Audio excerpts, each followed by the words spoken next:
What exactly is hantavirus? Hantaviruses are common in rodents, and people can get infected with this. 3 cruise ship passengers have now died, others are being treated in hospital, and dozens more are stranded at sea, all after catching a strain of a disease that's usually spread by rats. Health experts say there's no wider threat and the situation's under control. It's very unlikely that we will end up in a pandemic situation. So where does this hantavirus come from and how dangerous is it? Here's the breakdown. The MV Hondius, a luxury cruise ship that was taking around 150 people from the southern tip of Argentina to Cape Verde off the coast of West Africa, until 3 people on board died after becoming seriously ill. Lab testing confirmed they had a rare disease called hantavirus. Since then, there's been more suspected cases, including a British doctor and 2 others who've been evacuated to hospital, and a man who was on the ship last month who's now being treated in Switzerland. Spain did agree to let passengers head to the Canary Islands for medical checks, but the island's leader has said no, saying public safety can't be guaranteed. So what actually is hantavirus? It's usually spread through the saliva or excrement of infected rodents. Even dried feces is a risk because it can release tiny particles which are easily inhaled. Symptoms can take 1 to 8 weeks to show and can feel like mild flu. But phase 2 can lead to lung damage, heart and kidney failure, and in the most severe cases, death. Unlike a disease such as COVID, hantavirus normally can't spread as easily from human to human. However, cruise ships are known for being prone to virus outbreaks. Back in 2020, COVID spread to more than 700 people on the Diamond Princess. Being in the same space for weeks, sharing buffet food and limited medical access at sea all contribute to the risk. That's why the World Health Organization has said MV Hondius passengers could have spread hantavirus between each other. We know typically most people are infected through contact with rodents or their saliva or droppings, but this one particular virus has been associated with some limited human-to-human transmission among close contacts and past outbreaks. Though scientists have stressed hantavirus isn't a global threat, what we still don't know is how or where the virus was picked up in the first place. Experts have now confirmed some passengers on the cruise ship had the Andes strain of hantavirus, which can be spread from one human to another.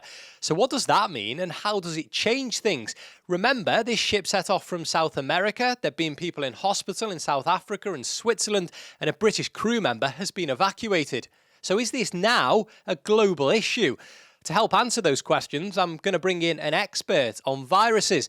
Giulia Gallo is a postdoctoral scientist from the Pirbright Institute. Giulia, thanks very much for joining us. Can you start by telling us a bit more about this virus and what the symptoms are? This virus is called Andes virus. It's mainly found in South America. That hence the name. At the beginning, we have something called flu-like symptoms. So something like fever, nausea, headache, general fatigue, like a sense of unwellness. And then as the disease progresses, we find mainly this virus causes something called hantavirus pulmonary syndrome. So the patients have difficulty in breathing mainly. It can affect the heart as well. So they usually need to be hospitalized in a ICU for survival. And unfortunately, we don't have any treatment. So there is no pre-treatment like a vaccine. You said there's no treatment for this at the moment. Could there be, in theory, a vaccine for this developed? Yeah, absolutely. I think at the moment it's not something that a lot of funding agencies are focusing on, because this is a bit scary because it's something that feels new. In reality, it's not new, but it's rare. That's why we don't hear it often, and because it's rare, there is not as much investment and fundings, but absolutely there are people that are looking to developing some kind of vaccine. This virus, as we understand it, is usually passed on by rats. Can you explain for us how we are in a situation now where it's in humans? How does it transfer? What can happen is that, especially in rural areas, people may come into contact with excreta of rodents And then for example, you can imagine if you're cleaning an old house in the countryside, there are excretory rodents, and then you maybe try to throw them away or with a broom. And when you move those, the viruses, the particles that are in this excreta becomes aerosol, and they can be nailed by people. And so that's mainly how the contact happens. So even a little bit of exposure can be a problem. Yeah, we don't know the level though. We don't know if how big.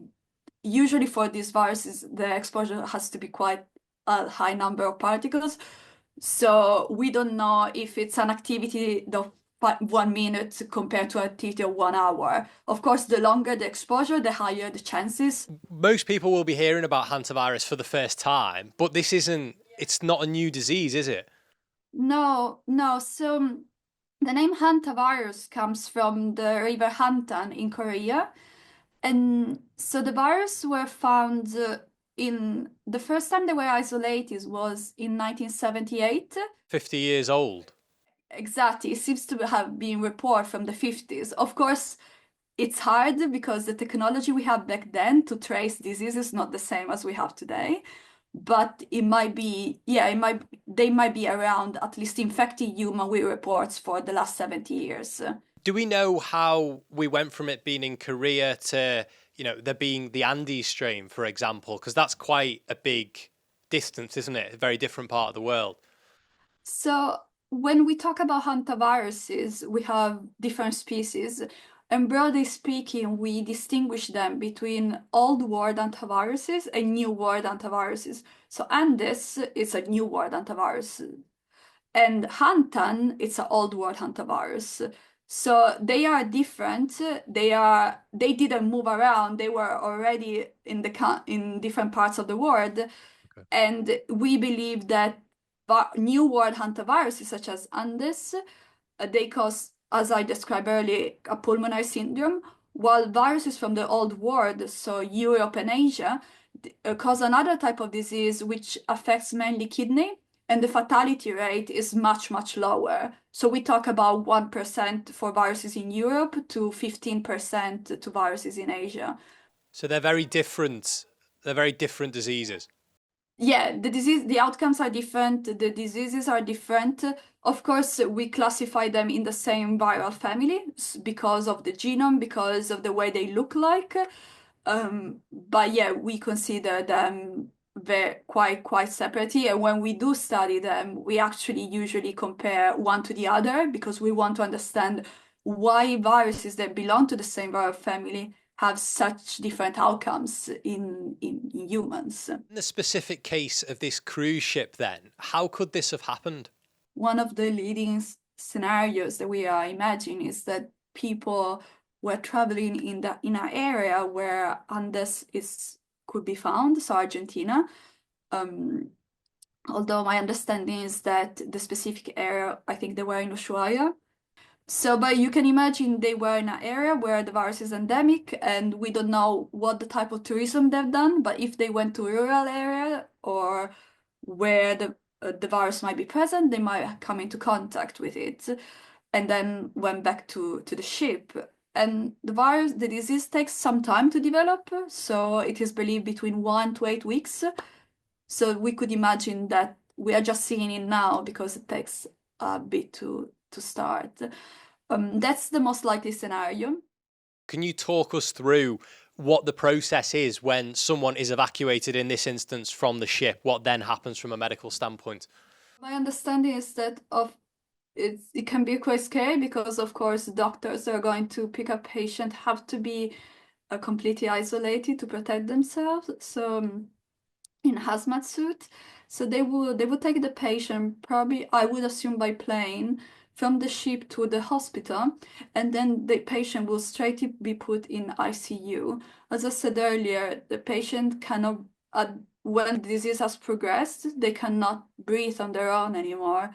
So they would just be attached to a respiratory support machine and just wait out, see how the disease progresses. And would they be kept separate, the infected patients? Yeah.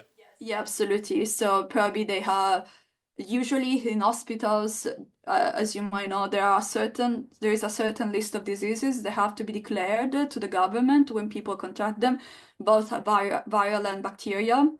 Um, and hospitals are built so they have separate rooms where isolated from, of course, isolated from other patients, but also they require nurses and doctors that attend these people to change their clothes, to have a very different pipeline how we treat the waste as well, so that we are sure that no one is going to get into contact with these people. Yeah, absolutely. For the passengers on the cruise ship, though, how scary do you think this is for them? I imagine I will be scared, especially I've been working on hantaviruses in the past, so I kind of know. But as you said, if it's something that feels I never heard about this before, it adds another level of fear. And given how much attention this is getting, people might be seeing the news, seeing this story. They might have holidays booked coming up on cruise ships and be worried now about going on them.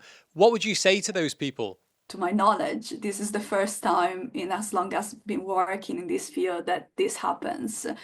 So I think the chance is very, very low. It's very, very scary, but it's the same as being afraid of flying on a plane. It's very scary because if something bad happens, it's very, very bad. But if you think about the number of planes and the number of trips that are done daily, the normalization with them, it's very, very low. We've all obviously still got COVID in the back of our minds. How much of a role do you think that's playing in making people more worried about this? I think that plays a very big role.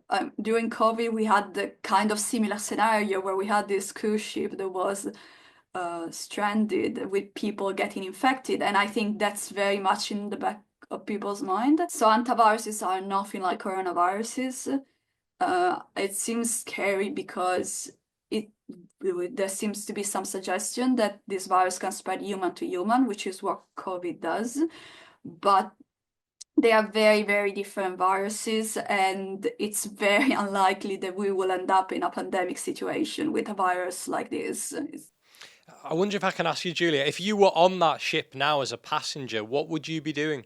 Yeah, I would think I will isolate myself. I will probably use, what the solution we use for COVID, like washing our hands, that still works with every virus.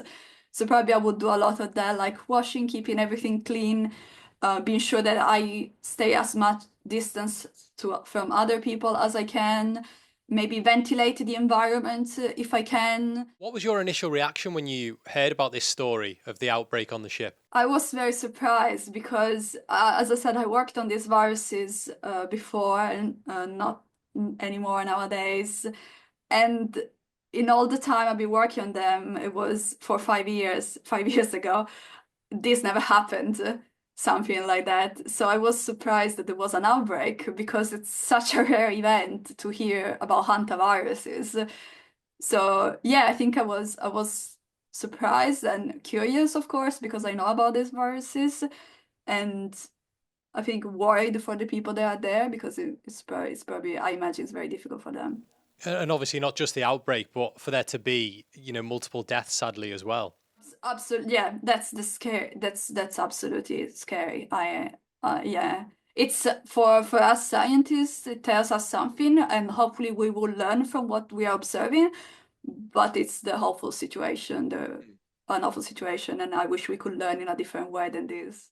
And can you give us a sense of how, medical science has evolved over time? Are we better at doing this now? I'm pretty sure we are. I mean, I think uh, the pandemic was awful, but I think hopefully we have learned a lot how to deal with something that we suspect is a respiratory transmitted disease.